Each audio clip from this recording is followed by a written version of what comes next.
Well, hey everybody, welcome back. Today I am gathered with my friend Christian Palma. That's me. Hi. Hey Christian. Hey, how are you doing? Good. So I asked Christian to talk to me today because there's some stuff that I don't really know a lot about because I don't deal with these issues to the extent of some people. And specifically, we're talking about depression and suicide. I don't really have a radar for that. But Christian does. No, yeah. Yeah. So before we go into that, I've known Christian since he was about 11 years old and he's 28 now. So wee little thing. I was about the size of this rock right here, actually. This is me. And then, actually, this is me and this would be you. Yeah. And it was like, hey, Tim. Hello. Sell me this game in GameStop.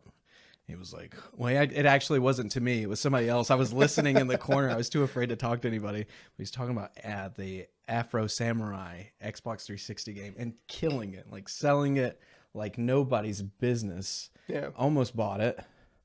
And that's pretty much where it went. After that, sort of in interactions and conversations, we sort of met each other and talked more. And then, Tim was the cool guy. He always is.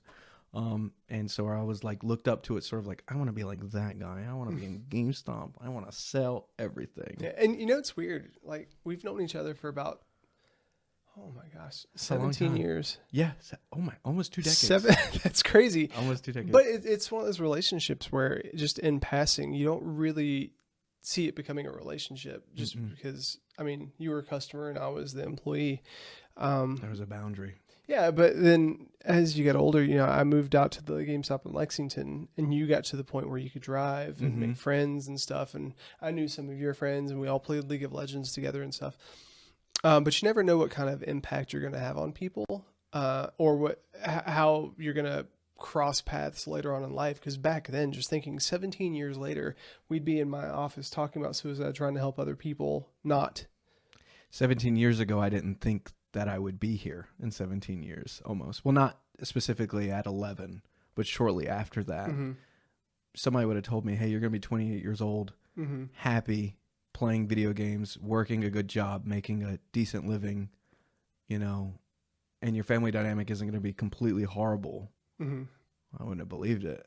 Yeah. So just for foundational sake, would you talk a little bit about your background? So what do you do for a living? Are you a Christian? Yeah, so I am a non-denominational Christian. I've sort of struggled with my identity a bit in my spirituality when I was younger. I was introduced to church at a younger age, as most people are in our region. And then after that, sort of took a little bit of a hiatus just because, I couldn't drive as a little kid. And then I actually came across this man in a DRS discount store in Lexington. His name was, we call him Brother Mark. I've always known him as that. Oh, Merle, sorry. Brother Merle was his name. And he was sitting at the line and I was right in front of him. And as a kid, my mom says I never really met no stranger. So I sort of talked to everybody as much as I could. And he asked me one day, when we were in line, he was like, do you want to go to church? I drive a church bus and we can pick you up. And we give you free lunch and things sketchy. like that. It does sound a little sketchy. Hey, little boy, do you want to come to church with me? I drive a bus. And I'm just sitting there like, well, it's a bus, not a van, so I might as well. No.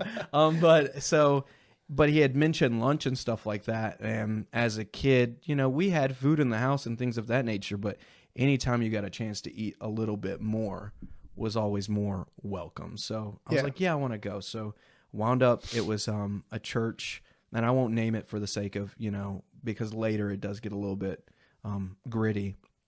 But wind up going and had an amazing time, met kids who talked about Christ and things like that, met adults who acted like they somewhat cared about our upbringing. Our safety was always the number one concern.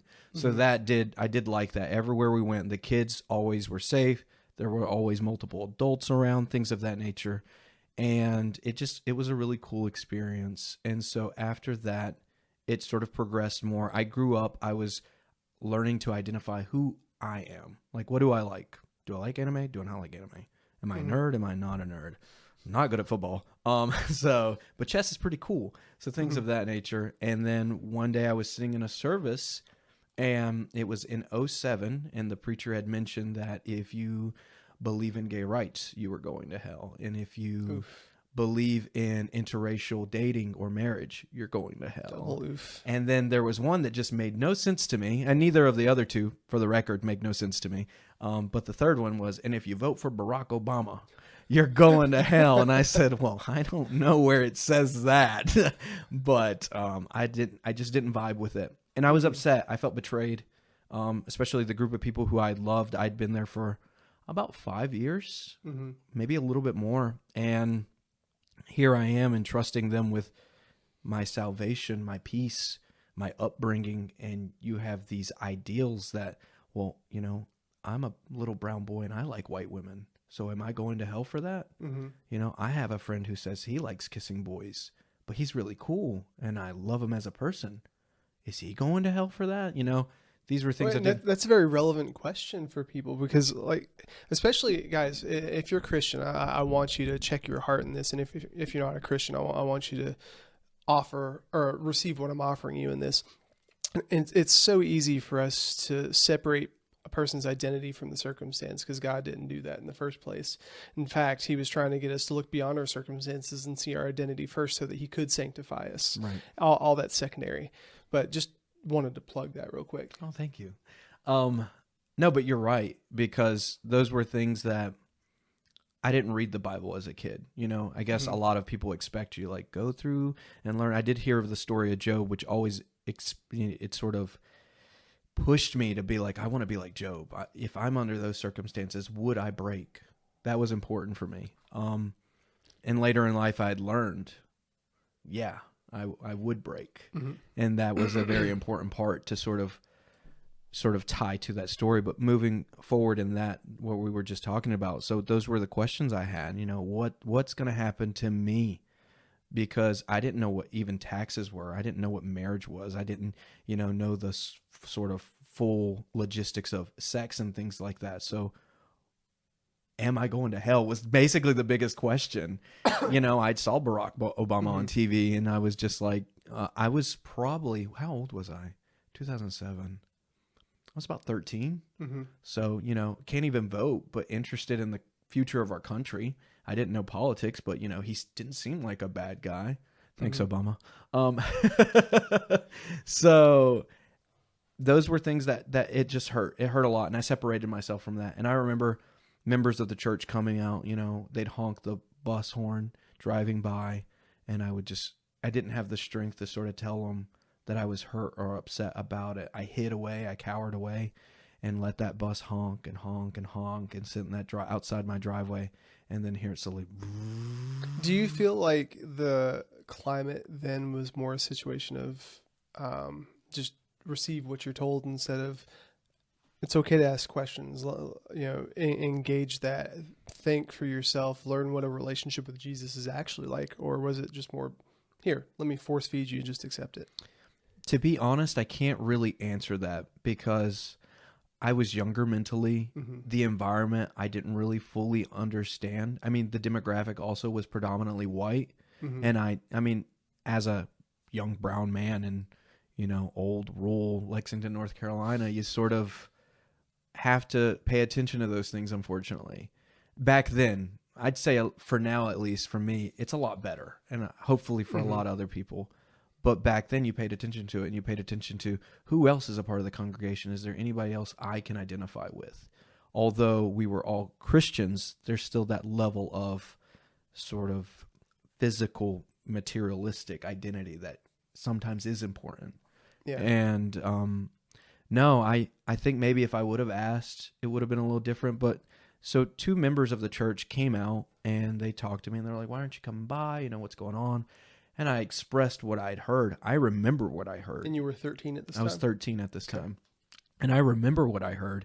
And sort of the denial that was instantly put out. No, he wouldn't say that. I think you misunderstood. You misheard.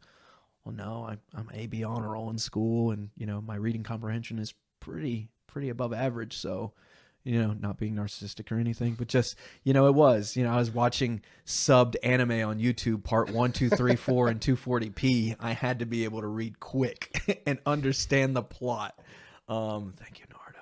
And so that was one of those things that I knew what I'd heard. Mm-hmm. And so when people are coming around and investigating, and instead of being a little bit supportive, that hurt a lot. I remember specifically having a conversation with a father figure of mine and telling him, I heard this at church. What does this mean? And he was like, oh no, son, that's not right. What was said, hopefully they mean it this way. And he sort of said his little proposal on, when he was talking about interracial dating, he was saying that back then there were people of different tribes who believed in different gods and things of that nature. So not to mix your people like in that manner. But even then though, I've always been fundamentally love is love. Love can look like a lot of different things. To some it looks strange, but at the end when you love somebody or you love something, it's love. Some people sometimes mix up infatuation and lust with that, but when you know it, you know it. Yeah, I think it's also important to note there that trying to think about whether I should say this or not. Say it. Speak your truth. I'm just trying to think about what I actually think about this. I think it just needs to be noted that there are absolute truths, but relationship with God does come first before that. Always. So I'm not saying that I don't believe that love is love, but at the same time, love is love as long as truth is involved. Right. That is a more detailed version of that for sure. Yeah, because there's many ways you can pervert the concept of love is love, but I do agree. So all this was happening. You heard things that just really did not give you a good check in your spirit when you were that age. It pushed me away more than anything. Yeah, and so you were about 13. How did this develop into things as you became 15, 16, 17, 18, as you were forming your worldview? So at this time, this is when, and you had met Sean Luke when we were really young. Right after that, someone I consider my brother, wasn't by blood, but by spirit and by, love, was definitely my brother for sure. And he, shortly after I was 14, it was May 16th, 2009, and he wound up taking his own life. And that also, when I felt like I was kind of crawling back into the world of things, crawling back to the world of church and love. I mean, I never stopped worshiping God, but I worshiped away from everybody, like a nomad. I had no home. I worshiped solo along myself, even though I didn't know what that looked like. I knew prayer was a form of worship. So that's what I did. And when Sean Luke committed suicide, and I sort of heard, unfortunately, some of the nasty things people can go ahead and jump out the gate without knowing, like you said, circumstance. He's going to hell. Sorry, son, you're never going to see him again. Oof. Things like that. Well, I'm young. I'm enraged. This was my best friend. This was the person, my end all be all. We talked about anything and everything. We had life goals together. We had hysterical moments. When I say, like, if I could laugh and pop as a person and out of into existence, it was with him more than anybody else ever. And so when you have these grown adults who are telling you they're supposed to be full of love, they're supposed to be full of compassion and care and things of that nature, Christ is all these things, and then they're sitting here just go ahead and damning the person you love the most at the time. Well, that just doesn't make you want to worship alongside them. It really doesn't, and when that happened, it pushed me just a little bit further out. But if anything, I guess maybe the resolve I had, it brought me in because I thought to myself, well, if they're going to be shining a bad light on what it's like to love Christ and love God, I need to be the light to reflect on what I feel like it should be, which essentially, maybe I'm in the wrong. You never know. Everything's subjective if we start questioning things. But my personal perception was I'd rather love and be sweet and kind and compassionate to people, with leniency, because some people, sometimes you give them else a cookie and they want a lot. But, with leniency and with patience, instead of just coming out and, you're some young 14-year-old boy. My best friend killed himself, and the first thing you're going to tell me, well, he's going to hell. That's not cool. That's not cool. Yeah, I can't imagine. No, it hurt. It hurt a lot. And it was one of those things where the time in my life, who is Christian? What is Christian? What is Christianity? What is Christ? What is suicide? Why suicide? How suicide? And nobody wants to talk about it because it's taboo. Mm-hmm. Oh, no, don't talk about it. And that's the thing, I was telling Christian before we got started that one of the reasons I wanted to talk to people about this is because some people have come into my life within the past year or so who frequently talk of suicide. I mean, if you go into any online forum, Reddit, any online video game, man, my mom died in 2017, I think? 2015. She died in 2015 from breast cancer. I remember we were at hospice. She died. I came home and I'm just trying to shut the world out. I'm playing League of Legends and I'm playing top lane, just like Morgan over here. And I'm wrecking this kid. And the thing that he said hit me because, oh man, he said, I hope your mom dies of cancer. Oh no. The night my mom died of cancer. That's how League of Legends works, everybody. We have proof here. And that's terrible. And I can relate to that, but, and that sucks, but I could feel that because I'd been through it. But these people that I've been engaging with, talking about suicide and talking about just wanting to end it, I can't relate, And so when those topics are opened up, because I don't know where to go with that emotionally, I don't know where to go with, I know logically where to go with that. Hey, just believe in God, or just don't feel you're worth it. Mm-hmm. You are worth it. And sometimes you're just in my experience, all you hear is, wah, wah, wah, wah. Yeah, dude. And it's just like in marriage with my wife, if I'm really loving her during an argument that we're having, my goal should be to make her feel heard and valued so I can understand why she's upset, not, hey, you need to stop because you're making me feel this way, which I think as Christians we can often do when it comes to things like suicide and depression. Right. We instantly want to go to saving and rescuing sometimes, generalizing. Some might not. But for me, when I hear somebody who's speaking on those topics, my first go-to is like, how can I save you? How can I rescue you? And even to this day, I still have to sort of like, whoa, they're a cowboy. Mm-hmm. Why? What is the reason they want to do what they want to do? So when, I'm just making sure I have his name correct. Jean-Luc? Sean-Luc. Sean-Luc. He could be French. Jean-Luc. Sean-Luc. Sean-Luc. No, Jean-Luc. Jean-Luc. When he was going through all this stuff, so I'm assuming he was about the same age as you. He was a year older than me. Okay. October 29th, 1992. Gotcha. And so at the time he was 14? 15 when he committed suicide. No, wait. I'm not bad. We were always really bad at like what age we were. Yeah. So if I was 14, he would have been 15 because I would have caught up October 5th. Gotcha. So he was 15. So leading up to that, since you guys were good friends, did you know that he was suicidal? Not until about a couple months before. A couple months. And the thing is, it was just crazy that he did it. Even to this day, I'm still like, nah, something happened, some conspiracy theory. Mm-hmm. But realistically, I have to look at the facts, the cold, hard facts, and know it happened. He had let me know, and the only reason I say a couple months is after it happened, sort of like retroactive memories sort of all bled together. So my timeline of things, plus that's more than a decade ago. It's been a while. I remember blatantly one time he called me. He said, "Hey, what are you doing?" And I said, "Oh, I'm hanging out at the house on Xbox. What's going on?" He's like, "Can I talk to you about something?" I'm like, "Yeah, what's going on?" He wasn't an emotional person. He didn't cry in front of you. Rarely he would ever tell you that he loved you or anything like that. And not because he wanted to be a jerk or anything. The lifestyle in which he had and the environment in which he had, you couldn't really reflect what you're not given. Mm-hmm. So he called me and told me that he was like, "Well, I'm depressed lately." And I'm sitting here depressed about what? And I asked him about what? Like, dude, we're 15. Yeah, what do you have to be depressed about? Get on Call of Duty 2, loser, and Halo 3. We got games to play. I got this new Forge map.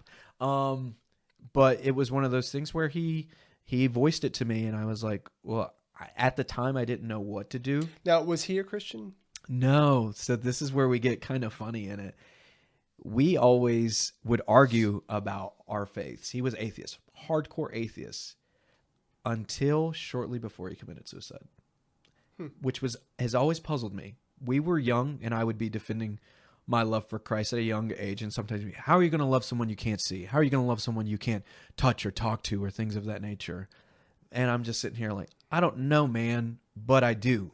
Because when I was that age, I didn't know. But it was nice feeling like I had someone with me, that I was never alone. Some people would say maybe creepy in the shower, but it's one of those things where I didn't have a father figure growing up fully. I had a stepdad that came into my life later, like we talked about earlier. He came in when I was about 5, back into 5, maybe 6. And there was a bit of a language barrier and an understanding barrier because I was still hooked on the idea of my dad may come home. Mm-hmm. My biological father, he may come home. There's a chance he does love me and he's coming home. But my stepdad's name's Sergio. Sergio was also very good to me as a child. Like, he would do these things sometimes, and I don't know whether or not to irk my mom or not, but I wasn't supposed to have caffeine as a kid or a lot of sugar. ADHD, I get the jitters. And so he'd be like, we'd go out, and he'd know that I'd have to come home to my mom. He's like, hey, you want a Coca-Cola? And I'm like, do I want a Coca-Cola? And like, I remember one time we were in a parking lot and he's like, chug it. And then like gave me the Elmer fudge cookies and I'm like all sugared out and he's just laughing. And then we go back home and my mom's just instantly knows like, what did you do to him? And I'm just like, it's so funny. Let's build Bionicles. Let's get on RuneScape. Let's just jump around. You know, what is the sky? Does my eyelids have designs on the, like just doing the funniest things, irritating my mom. But as a father figure, as an adult in my life, Sergio was very much a cornerstone piece of good to me. If that makes any sense. Mm-hmm. He was great and amazing, and I loved him. And Jean-Luc had something similar to that too. He had his name's Lee, and I love Lee too. Lee was very good to him. The only difference was Lee and Sergio. It's funny, both of our stepfathers share a common thing, that with the mother was always dominant, was always more aggressive. And unfortunately, because of that, both of our step-parents sort of stayed on the outbounds and just sometimes watched a bit, when more times than not, they probably should have interfered a bit more because we're just kids. I wonder if that's a cultural thing or if that's one of those things, because I have several friends who have come into a relationship where there's pre-existing kids and it's like, are these my kids? I mean, I know we're married. I know, like, do I discipline them? How do I discipline them? Like, your property, my property. Right. That's kids really, are property. Yeah. Get the remote. No, I'm just kidding. But no, if it was culturally though, and I definitely do see that. Sergio was Hispanic. He's from a place called La Victoria in Veracruz in Mexico, and Lee was white, and their family was predominantly white. So I don't know if there was cultural differences, maybe, but both were definitely more passive when I felt like they probably should have been a little bit more in it. But regardless, it was just one of the... What was the original question? I'm not going to lie. I already went off on a tangent. I do that. I apologize. Well, we were talking about Jean-Luc and about him committing suicide. And I was like, right. Did he come to you? Did you know about this? So he did come to me. So that's where I'm getting to. He came to me and I said, come over, spend the night with me one day. And thinking one day gets rid of depression. Yeah, that's a drug you could sell on the market and make millions. But he came over. We played Xbox the entire night, almost like went to bed at like 3 a.m. I remember those days. Yes, that's so good. The golden days. I wish I could go back in time and just whisper in my ear like, one more match. You know, just one more. I'd do anything for one more match. Famous last gaming words. One more game. Yeah, one more game. And it's 7 a.m. Yeah. I got school. And you're sitting here like, can I stay home? And your mom's like, no, I don't need a babysitter today. Go. So after that, I didn't really talk to him about it a little bit after that. And his behavior's changed. But before we go there, do you mind if I ask you what y'all's conversation was? Or is that... No, definite. There was no real conversation. I just asked at the end of it, do you feel better now? And he said, yeah, I feel better. And that was enough for me. Like I said, I was 14. I didn't know what depression looked like. I didn't know what that conversation should be. I didn't know. I remember asking him what's making you upset, and he had a girlfriend at the time. I'm not going to say her name, but she emotionally wrecked him. Mm-hmm. She was an older girl. She was a decent looking girl. She took his virginity and I believe probably introduced him into some things, but randomly he would just tell me sometimes like, oh, she called me. She was with some dude in the, I think she worked as like a movie theater attendant or something like that. She was with some guy in the movie theater and they wound up making out and stuff. And I'm going to go see her and try to save the relationship and just stringing him along. And he wasn't a guy who had a lot of love. He had an aunt who was amazing, phenomenal. Her name was Aunt Jeanette. If you're out there, Aunt Jeanette, I love you still. But other than that, what do you do? His dad was in prison. He was our baseball league coach or t-ball league coach when we were younger. So his dad's locked up. He has a mom, sweet as she can be, but there are times when she's influenced by other substances or alcohol, and she's different and a bit more aggressive. And I'm not speaking ill of her, but that is the truth in which I know. I was there. I saw it. I heard it. Sometimes be on an Xbox or on the phone before Xbox Live talking while playing Kingdom Hearts 2 and just hear him getting yelled at and be like, what's going on? And he'd be like, oh, she's drinking again.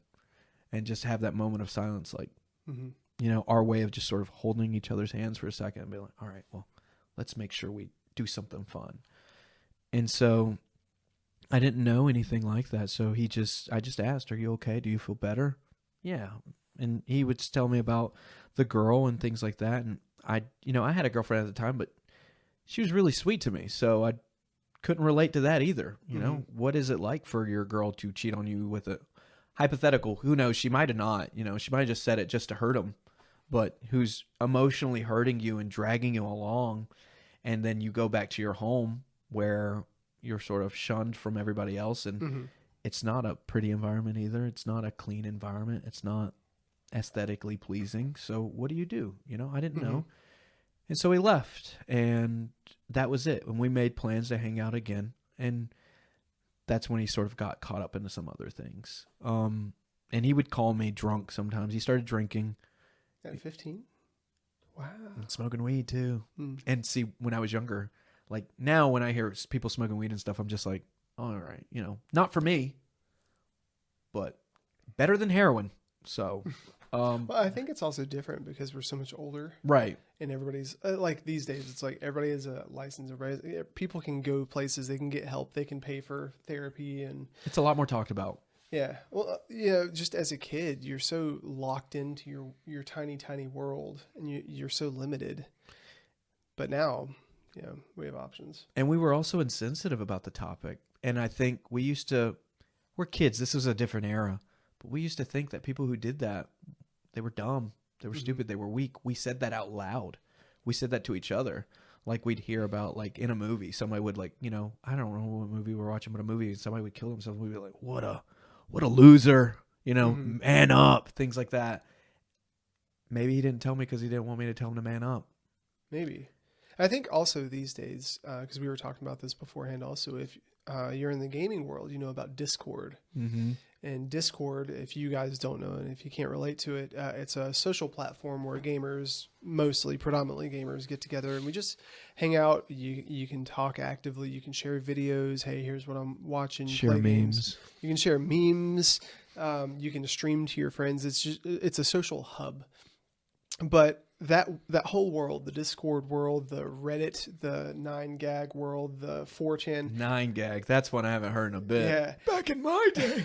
But that whole world, if you mention suicide, like you just get on the train, man. And nobody ever takes it seriously. No. Everybody just assumes, oh, this person's joking because it is such a joke. Or attention seeking. That's another one. That's another one. Bro, you just want attention. Stop. I've been one of those guys when I was younger. And to whoever I've said it, and hopefully you're still out there, I apologize. I truly do. That was something I shouldn't have said. And going through the journey I did after, and sort of also being alongside Sean Luke when he went through his stuff, I hope that nobody else said that to him. Man up, stop. You're attention seeking. Maybe because we said that to other people, like I said, maybe he felt like he couldn't speak with it fully to me. I never had any inclination he was going to commit suicide. Mm-hmm. And I think that's terrifying that there are people out there who are just holding this ball of sadness or remorse or planning or, an action they're going to do because they feel like they can't get through today or they can't get through the year, they can't get through the month. And I have no words of encouragement that are going to tell you it's going to be amazing because I don't have a, sorcerer's stone, or that's the wrong reference. I don't have a ball where I can look into a magic ball and say, hey, is this person going to be all right? Mm-hmm. But I can tell you that, if you do come across another day where it is sunny, there's probably going to be a little bit more rain behind it. And you just got to stay strong for when that rain does come. Yeah, and also, guys, I think just thinking about what it means to be an example, the Bible says that people will know you through your fruits. And that's good and bad fruits. And I'm just thinking about, and I'll say those of us, because I think I have a really good life and I'm very thankful for what I do have and who is in my life and my circumstances and stuff. And it wasn't always this way, but you never know who's watching. You never know who's paying attention. Even the most introverted person influences over 150 million people in their life. Or maybe it's 150,000. It's one of those two numbers. I don't know. But the thing is, it's like, it's so important to have a posture of thankfulness and being extremely careful what you allow to come out of your mouth and what you allow yourself to say and do. Because when you take things for granted, and we were talking about this beforehand, I worked a 4-month notice for my job, and then I did something dumb because I thought that I was above my circumstances, and I got let go because of it. And here I was coming off a 13-year tenure with a company that I was very successful at, in which I built lots of relationships in. And because I wasn't careful and because I didn't steward what God had given me well, it was swept out from beneath me and it hurt people. Yeah. Just because I took it for granted. But anyway, talking about Jean-Luc, you guys had this conversation, and this was, you said, about 2 months before he... A couple months. I don't know the direct timeline, and I wish I did. So what transpired after that? And did you have more communications, or was it just all of a sudden, wow, he did this? It was a mixture. We had more communication, but he started getting more into drinking. And my father, when I was younger, my biological father would call me drunk and sort of wish me happy birthday on the wrong days, or say things like, hey, I'm going to pick you up in front of Kmart when Kmart was around. And I'm going to pick you up in front of Kmart and we're going to go out and do this. I'll call you before we head out. And then here I am sitting outside my house for hours and hours and hours going, well, maybe he's lost. So he knew what that was like for me. I talked about it. I was more, out of us two, I was always the more vocal one about my emotions. I was also the one that you could see it on. He could see when I was upset. And he'd do his fun little quirky things to make me feel better. And unfortunately, when he told me when he was depressed and things, I didn't know how to do it back, We knew how to laugh, but we knew how to fight more than anything. That was us. We would play wrestle. We would have argues and debates. We'd go head-to-head one-on-one matches in Call of Duty League. Or not League. League wasn't out back then. But it might have been. But Halo, things of that nature. Lord of the Rings Battle for Middle-earth 2. He was amazing at. And he'd be like, fight me in that. That's how we'd settle debates sometimes. We'd pick a game, fight me in that. If I win, I beat you, and I'm the right one. And I'm just sitting here like, bro, no, you're gonna use goblins against me. That's unfair, because goblins were OP back then. But I didn't know how to do that, and so he started. One time I went over to his house. He pulled out a joint from underneath his pillow. He's like, look what I got. That was the strongest peer pressure I'd ever gotten for my time. Mm-hmm. Best friend, brother, person I do everything with, always. So if he wants me to smoke, I should smoke, right? But I told him, no, I'm not smoking that. And I said, please put that up. I don't like that stuff. Mm-hmm. And he cared enough not to peer pressure me after that and said, all right, you chicken. Well, chicken. But he put it up and sort of, that was it. That was the end of it. Mm-hmm. He never offered me a beer or anything like that. I will say that. He never encouraged me to drink. And that I do appreciate a lot, because I think he knew the power of how much I hated alcohol, what alcohol could do to a person. And so he would still call and leave me voicemails. Hey, where you at? Hop online. It's like 12 at night on a school week, which was still nothing to us, but Yeah. I'm trying to actually back go to then sleep. you get 2 hours of sleep. Yeah, you just wake up and like, you'd wipe the bags out from off your eyes. You'd be like, all right, that's gone. That's gone. Let's go to school. And then like first period, you're like, Man, why am I so tired? yeah, it's the worst. My teacher sucks at teaching me. Not because I have inadequate amount of sleep and nutrients. I'm running off a Mountain Dew here. So after that, that did put tension on our relationship, on our friendship. And I had someone else who is my brother to this day. His name's Ray, and Mooch. Well, we call him Mooch. His name's Matt. And I started hanging out with them more because I was going to church with them. I went to church with them. I went back a couple times to the church that had hurt me. I was like, let's see if it was different. And I went and I met Ray and Matt, and they had invited me to play games at their house. And this is one of my funniest stories I like to tell. Side note, when they said games, I was thinking Xbox 360 and things like that. And when we get back in the room, there was a Super Nintendo with, what's that, Killer Instinct? Oh, wow. And they're like, yeah. And see, I wasn't into retro gaming a lot of the time. So I was like, I thought you said games. What is this? I'm playing Halo and this is 2D fighting. Now, if they had Mortal Kombat, we played some Mortal Kombat. But, that relationship with them, it hit the ground. And when I say running, it jolted. Usain Bolt couldn't catch up with that relationship. And I was hanging out with them a lot. They didn't drink. They didn't smoke. They were very kind and respectful. I never felt different when I was around them. And I love that. And I didn't against Sean Luke either, but unfortunately tensions were high at that time. And so Sean Luke had called me once and said, hey, he was sober. I was like, hey, am I still your best friend? I was like, of course, man. I was like, yeah, you're my best friend. There's nothing in the world I'd replace you with. But I'm a comic by default. And I said, but you better watch out. Ray's catching up. And I probably shouldn't have said that. I wonder if... But he did giggle. He giggled. He's like, oh, he can't take my spot. Yeah. And I was like, nah. But I don't know if maybe that was him putting on a mask. I didn't mean it.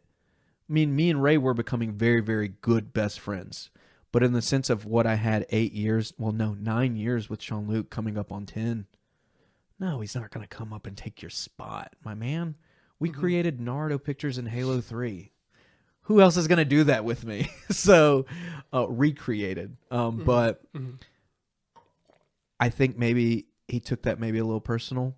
I can't really speak on what he was feeling. I only have my own speculations that I've been dealing with every single day. I think about him every single day. When I see something that I think he might like, oh, he might like that. Oh, I bet he'd kill that game. Call of Duty Vanguard, #1 in the world. I do overhype him sometimes, but that's what you do, especially when you're kids. Somebody's like, oh, I bet your friend's not good at that. My friend's the best, all right? Don't mess with my friend. He's the absolute #1. The guy who made the game loses to my friend. Yeah.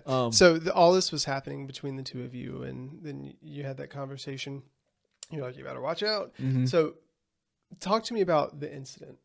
What happened? How did you hear about it? What was going through your head? And just talk to me about that. So how it happened, like I said, May 16th, 2009. We were supposed to hang out. I called him the week before we had hung out, and no talks of depression or nothing like that. It's just normal hangout time. And we had our week of school, and I said, hey, do you want to come over next weekend? And he was like, yeah, I'll come over. So I asked my mom. My mom said, yeah, it's cool. Saturday we have some errands to run, but after we run the errands, we'll go pick them up. So I was like, cool. So Friday came. Me and my girlfriend are sitting in the cafeteria, and we're hanging out, and she's loving all up on me. And this is where I said it was kind of uncharacteristically, he doesn't show affection, and he sort of walked up, sat beside me, and he was like, oh, he's mine. And I'm just like, what? And she's like, no, he's mine. He's like, no, he's mine. And I'm sitting here in the moment enjoying it, but I'm also kind of like, what are you doing? So this is very uncharacteristic. It was extremely uncharacteristic. Yeah.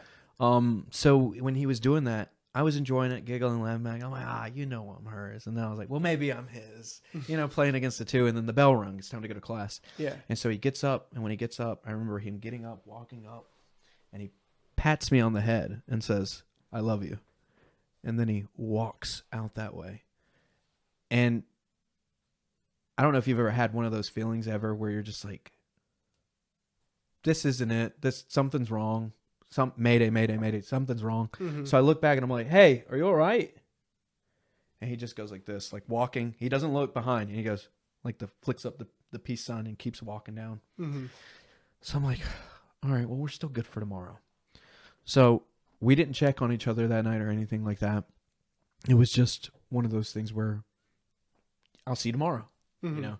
And that Saturday came, and me and my mom are gonna go run these errands. And I'm like, hey, should we go out and pick him up before? And she's like, no, we'll go run the errands, we'll come back to the house, drop everything off, and then we'll go get him. So when we drive by, we saw a bunch of ambulance and stuff out there at his house, because he mm-hmm. lived right beside, down from Yarborough's in Lexington, so it's on the side of the highway. And I'm looking by, I'm like, what's going on there? What's going on? So then we come back. I'm home. I'm playing Spider-Man Web of Shadows? It's the free world one where like there's Wolverine. On PS3? It was 360 is what I had it on. Yeah. I was playing a Spider-Man game. I know that, for the 360. And I'm waiting on Sean-Luc to call me back. Like, what's going on? His phone's off. Calling. And so this is after you had already gotten home after seeing the ambulances. Okay. So I'm like, what's going on? So my mom's in the kitchen doing whatever she wants. And my dad's doing whatever he wants in the living room. And Ray calls me. He's like, hey, he was in the mountains somewhere near a waterfall. He's like, did you hear about Sean-Luc? I was like, no, what's going on? He's like, I heard he got shot. I was like, shot with an airsoft gun? He used to love airsoft guns, and he loved shooting your ankles. When you walk by, he'd be like, walk fast. So I was like, with an airsoft gun? Like, what's going on? Who shot him? I don't know. Maybe he's in the hospital. Something similar to that's what Ray said. Mm-hmm. I was like, all right. And I still remember the number to this day, 336-956-3606. That's what I dialed one time. Rang. She picks up the phone as mom. Hello? I'm like, hey, Mrs. Brinkley, what's wrong with Sean-Luc? And she's like, oh, honey, I'm so sorry. And when she said that, I knew. I was like, what's wrong with him? Is he in the hospital? And she goes, no, honey, he's dead. Oh, gosh. He killed himself, just flat out. And I remember having the phone and just like blanked for a second. And she was like, he shot himself in the head at the restaurant. He killed himself. And I just screamed. I couldn't even let her finish. I just screamed. I yelled. I had my 360 wireless controller, threw it at the window. Well, tried to at the window. It didn't hit the window, it hit the wall. And it busted. I'm like, when I say I screamed, I've never in my life screamed that loud ever again. I hope and pray I never have to again. It was as if my inner child was gone. Mm-hmm. I knew at that moment I was never going to be the same. That quick, I knew my life's different now. Mm-hmm. And my mom and dad came running into the room. What's wrong? Who hurt you? What's going on? And I just said, he's dead. I remember screaming and crying. He's dead. He's dead. And my mom's like, who's dead? She's like, what's going on? And I was like, Sean-Luc. Like, just saying it hurt even more. And my mom was just like, the way she like just sort of dropped to the ground. She knew. Mm-hmm. My dad sat there and he was like trying his hardest to grab me. And I just didn't want to be touched. It's the worst pain I've ever felt in my life. And we talked about what happened earlier. Mm-hmm. I'd rather go through that 10 times. 10 times in the same year. I'd rather have something happen to me than ever have that happen to anyone. Mm-hmm. Anyone in the world. If you're wondering what it's like for your family or friends after you survive, this is what it's like. This is what it looks like. 10 years later, I'm still thinking about you. I'm still wondering what's going on with you in the afterlife. Are you okay? Are you safe? Where are you? Why? Why couldn't you talk to me more? Mm-hmm. What could have I done better? Now, because of what you've done, I feel like I'm not good enough. I feel like I've let you down. I feel like I'm a part of this tragedy that happened. Mm-hmm. And it's a horrible feeling. I can imagine. And that morning, you were like, maybe we should go pick him up before we go to errands. And I'm sure your mind just engages all these what ifs. What if I was there a little bit sooner? Yeah. What if I just picked him up the night before? Mm-hmm. What if I just followed him to class? Hey, you're all right. What if I would have just yelled, I love you back? Mm-hmm. What if? Do you think it was within your capacity to change his mind? Yes. And that's probably the part that hurts the most, is knowing that if I tried just maybe a little bit more, maybe if I didn't play another match and I engaged with him, maybe if I talked to his family a little bit more about him mentioning his depression, maybe I could have done something more. And it's not all about me. None of this is all about me. But in that moment when we were living alive together, I truly believe I was the person closest to him. Like I said, we hung out all the time, every weekend. People knew, you saw Sean-Luc, you saw Christian. You see Sean-Luc online, there you saw Beanie online too. That's what he used to call me, Beanie. And so that was it. We were the tag team duo. Yeah. I definitely think I could have done more. And that's why now moving forward, especially with my bouts with depression, my bouts with suicidal attempts, I've had a couple. I've had a couple big thoughts. You come through it on the other side. Some do, some don't. I want you to come through on the other side. And it's definitely made me change my perception on the whole thing. I want to talk to people now if you're feeling like doing it, if you're feeling like this year isn't going to be it, next year is going to be the one, that's your last year, you're putting a period at the end of your name, at the end of your life, reach out. It doesn't even have to be to me either. Reach out to a friend, reach out to a professional. Sometimes there's those negative connotations that a therapist doesn't care, and they're just going to ask you the who, what, when, where, why, and that's it. And I do hate that is, a thought that people have. Well, they don't really care. But for me and my battles with depression, because after that whole ordeal happened, how my depression came was my upbringing with my family, with my mom, and I'm not going to speak ill of her, just my truth, with my mom wasn't great. It was extremely toxic.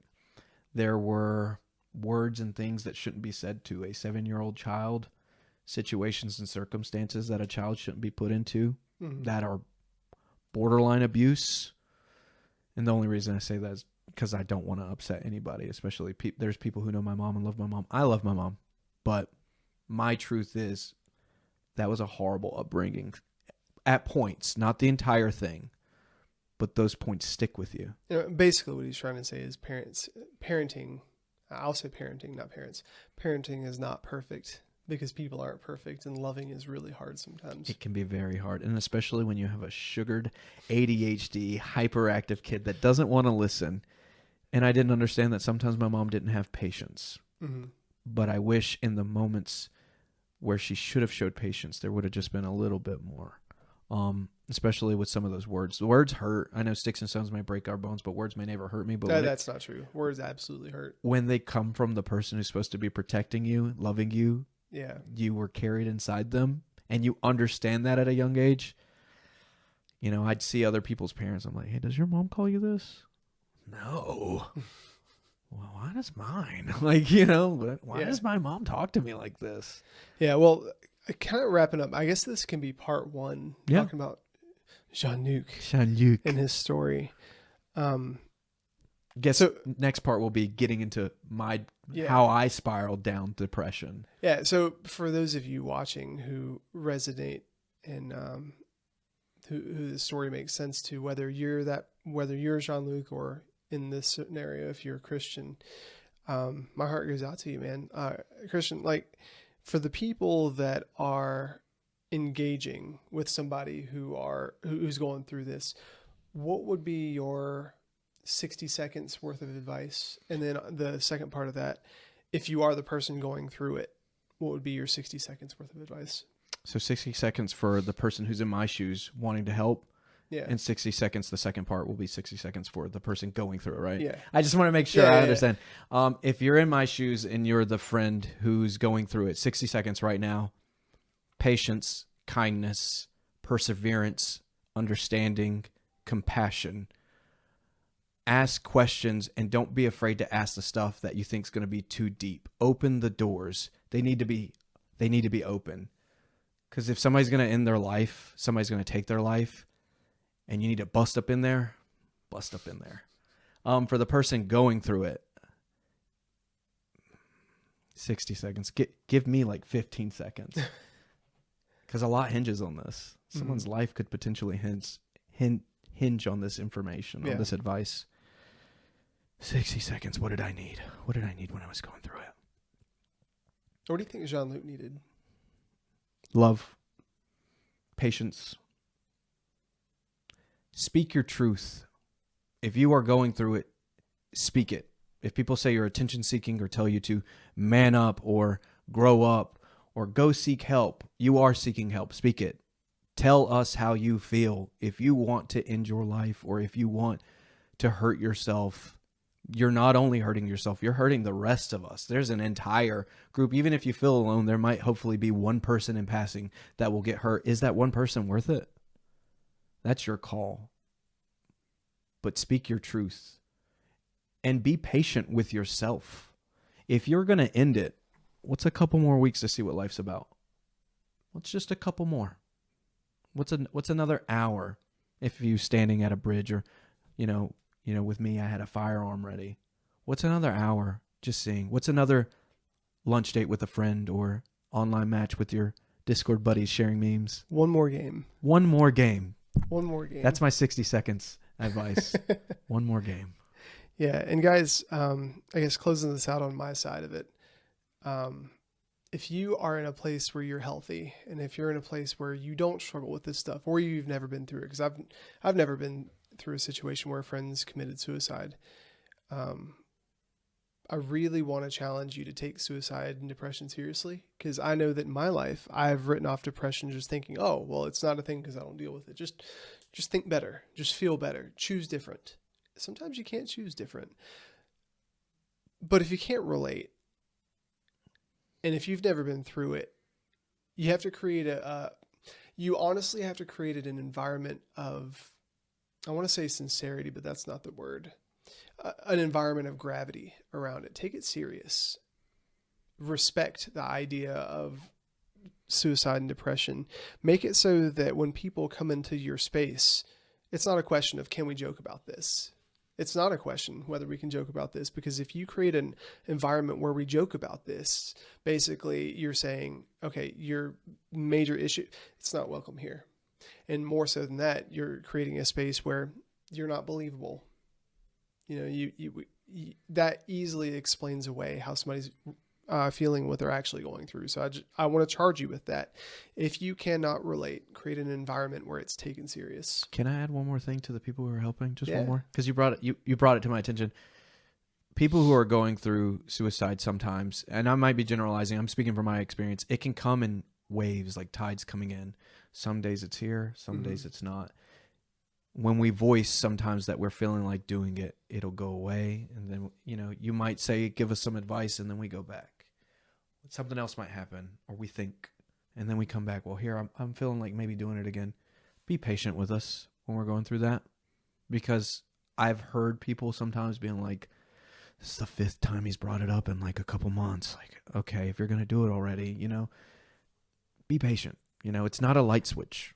Mm-hmm. It comes and goes. Yeah, the movie Inside Out is really good. And if you guys haven't seen it, I'm going to spoil it because it's been out for 5 or 6 years. Throughout that movie, Joy thought that she had everything figured out. And her friend Sadness, Sadness, just sit over there. You don't serve a purpose. And it got to a point where Joy couldn't solve the issue. And Sadness had to come in and just sit with somebody and let it play out.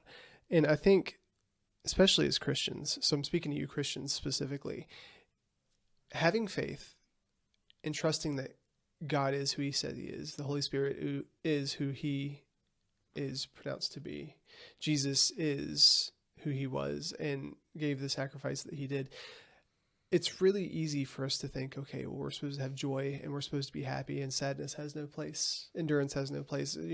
Cast it out in Jesus' name. Amen. But if you look at the story of Jesus, Jesus didn't pluck people out of their circumstances. He walked with them through it. And he said, what do you feel? What are you thinking? And he didn't force anybody. If you look at 1 Corinthians 13, it says, love is patient. Love is kind, and it does not insist on its own way. And so if you're feeling joyful, and if you're feeling loving, and if you're feeling loved and happy, you have to be very careful not to insist on your own way, because that's not on the radar for some people. And you can't assume your timeline onto theirs. So just be patient. And just allow God to sanctify people's hearts. Because, Christian, you said a second ago that you feel like you could have changed everything. I just want to offer to you the idea that I really don't think you could have. Now, I've never been through it, but I just want to say, like, the reason I say that is, you can look back and think to yourself, man, I could have, should have, would have, what if, but at the end of the day, it's our choice. It is your choice. And I really respect how much you love Jean-Luc. But I want you to understand that it's not your fault. No, I know that. I know that, but still. Yeah. Some parts and some days I don't know that. So and that's right. okay. But anyways, guys, thanks for hanging out. Christian, thanks for talking. Yeah, thank you for having me. I guess I'll have you back sometime for part 2. Part 2. This is how you get yourself into a full-time position, everybody. Watch how it's done. No, I'm just kidding. Yeah. Appreciate it. Yeah, absolutely. But anyways, guys, thanks for hanging out. If this video has helped you or sparked something, or if you think it could help somebody else, please share it and like it so that other people can see it. But stay tuned, and we will see you next time. We love you. Awesome. Good job. Appreciate it. Yeah.